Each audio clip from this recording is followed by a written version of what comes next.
Sa walang patid na operasyon kontra iligal na droga ng mga operatiba ng PNP at PIDEA, matagumpay na naaresto ang 3 individual sa bypass operation sa San Agustin, Romblon. Ibabalita yan ni Patrolwoman Dara Palogme.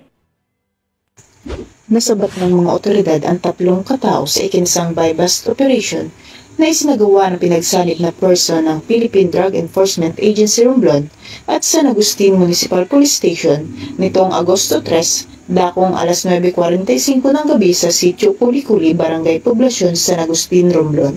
Kinilala ang mga naarestong suspect sa mga alias na Rostom, 28 anyos, laborer; Rochelle, 38 anyos, walang trabaho; at Michael, 21 anyos, walang trabaho na pawang mga residente ng nasabing barangay. Sa isinagawang operasyon, isang pulis ang umaktong pusher buyer na nakipagtransaksyon sa mga suspect at matagumpay na nakabili ng isang sachet ng hinihinalang shabu kapalit ang 1,000 pisong mark money.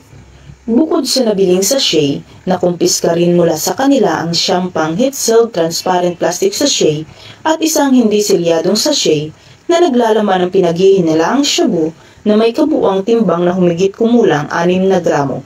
Na-recover din ang mga drug paraphernalia gaya ng mga aluminum foil strip, lighter at isang sling bag. Pinaniniwala ang ginamit na drug din ang bahay ng mga suspect base sa dami ng na-recover na ebidensya sa lugar. Ang dokumentasyon ng operasyon gaya ng inventaryo, pagmamarka ng ebidensya at pagkuha ng mga litrato ay isinagawa sa harap ng mga suspect at sinaksihan ng mga opisyal ng Barangay Poblacion at kinatawan mula sa media.